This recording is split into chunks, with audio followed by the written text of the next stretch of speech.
Guyyoota 90 qofa keessatti Itoophiyaan diroonii 300 oomishte.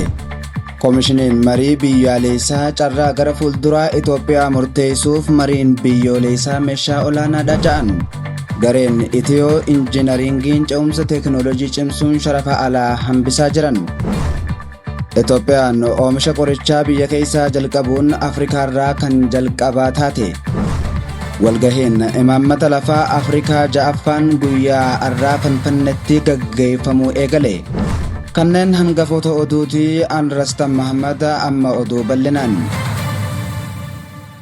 Guyyoota 90 qofa keessatti Itoophiyaan diroonii 300 oomishte. Dhiyeenya kana biyyi keenya kallattii guddinaa saffisa olaanaa irratti kan argamtu hoggaa tahuu guyyoota 90 dabranitti diroonii waraanaa fi basaasa ammayyaa 300 ol oomishuu isii insaan beeksise.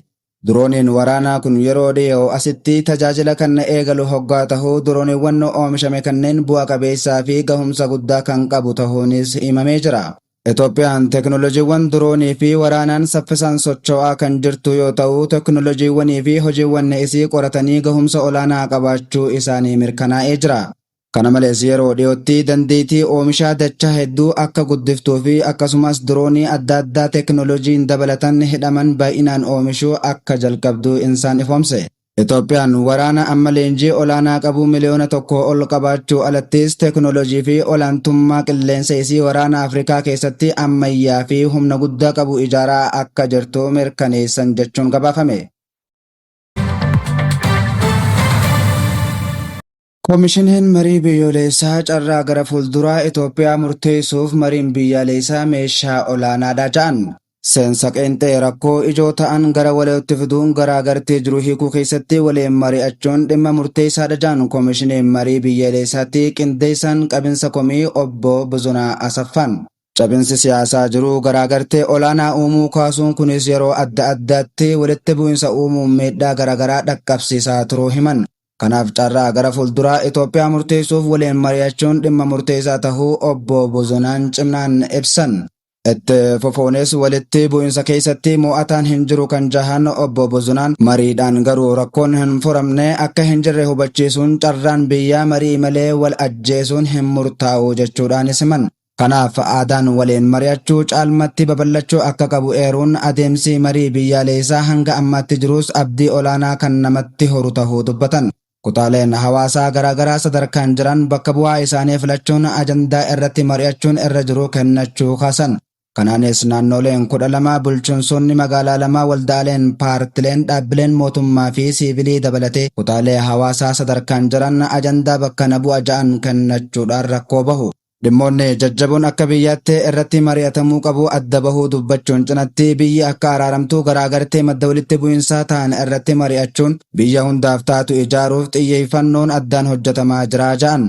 Hojiin ijoon koomishinii marii biyyaalessaa qaamolee ilaalcha garaagaraa qaban walitti fiduun akka mari'atan haala mijeessuu ta'us ifoomsuun koomishiniin loogii tokko malee walabaan biyya araarsuuf hojjetaa jiraas ja'an.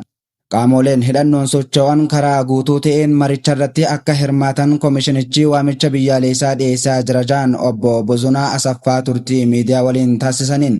Marii biyyaa fi lammiif godhamu waan ta'eef gaafatamummaa seenaa jalaa bahuuf qaamolee hundi qooda irraa eeggamu akka bahan hubachiisan. Adeemsa hanga ammaatti jiruun uummanni Itoophiyaa parsantiin 99 marii kana akka barbaadan mirkaneessuu kaasuun marichis akkaatuma karoora isaan adeemaa jira ja'an. Gareen Itiyoo injiinaringii ce'umsa teekinooloojii cimsuun sharafa alaa hambisaa jira ja'an. Gareen Itiyoo injiinaringii teekinooloojii ammayyaa kan biyya keessaa bakka buusuun sharafa alaa baraaraa akka jiru hojii raawwachiisaan garichaa Daani'eel Olaanii himan. Obbo Daani'eel akka miidiyaatti himanitti oomishaalee sharafa alaa galan biyya keessatti oomishuun bu'aa jajjabeessaa fidaa akka jiran himuun garichi tiraaktaroota, maashinoota fi meeshaalee jijjiirraa konkolaattota, tiraansfoormarii poolii daandii irraa misooma kooriidarii fi meeshaalee biroo qulqullinaan oomishaa jiraachuu ragaa bahe. Keessumaa meeshaalee qonnaa misooma qonnaa guddisan oomishuu fi suphuun qonnaan bultootaaf raabsaa akka jirus dubbatan. Meeshaalee tiraaktaratti hidhaman kan akka marshaa dhadhooftuu fi rukuttuu akkasumas paampota bishaan harkisan baay'inaan oomishuun akka raabsuus himame. Kanaanis sharafa alaa hedduu hambisuu bira dabree teekinooloojiiwwan haaraa waliin ga'uu danda'u ibsan. Teknoolojii maddisiisuu, oomishaa fi oomishtummaa fooyyessuu fi dargaggootaaf carraa hojii uumuun ga'ee guddaa ba'achaa akka jirus eerame. Garichi fuulduraaf oomishaalee bakka bu'oo oomishuu fi ce'umsa teknoolojii ariifachiisuun ergaa guddaa qabatee kutannoon akka hojjetus abdiin jira. Garee Itiyoo Injiinaringii jalatti dhaabbileen oomishaalee tarsiimawoo adda addaa oomishan 7 akka jiranis obbo Daani'el Olaanii dubbatan. Itoophiyaan oomisha qorichaa biyya keessaa jalqabuun Afrikaarraa kan jalqabaa taate. Itoophiyaan oomisha qorichoota barbaachisoo biyya keessaa eegaluun tarkaanfii bu'uuraa kan fudhatte hoggaa ta'u, hojiin kun kanaan dura biyya Afrikaa kamiyyuu keessatti galmaa'ee kan hin beeknedha. Milkaa'inni kun paarkii industirii Kilintoo Finfinneetti warshaaleen 5 duraanuu hojiirra kan jiran yoo ta'u, oomishtoonni 28 bu'uura godhatanitti dhugoomsaa jira.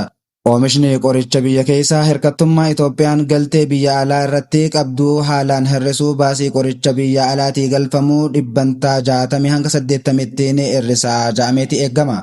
Yeroo ammaa kana qorichi Itoophiyaa keessatti hojjetame dursee fedhii qoricha biyyattii dhibbantaa 65 guuta. Mootummaan misooma kana deeggaruun oomishtootaaf hamilee kennuu fi guddina damichaa guddisuun gahee olaanaa taphatee jira. Paarkiin industirii Kilintoo qoricha malees meeshaalee adda addaa baasuun meeshaalee yaalaa fi meeshaalee qabxii qorichaaf oolan dabalatee meeshaalee yaala biroof oomishaa jira. Guddinni kun fedhii eegumsa fayyaa biyya keessaa kan ilaalu qofa osoo hin taane biyyattiin industirii qorichaa Afrikaa keessatti qoonni fudhattu ijoo ta'uun akka dhaabbatu taasisa.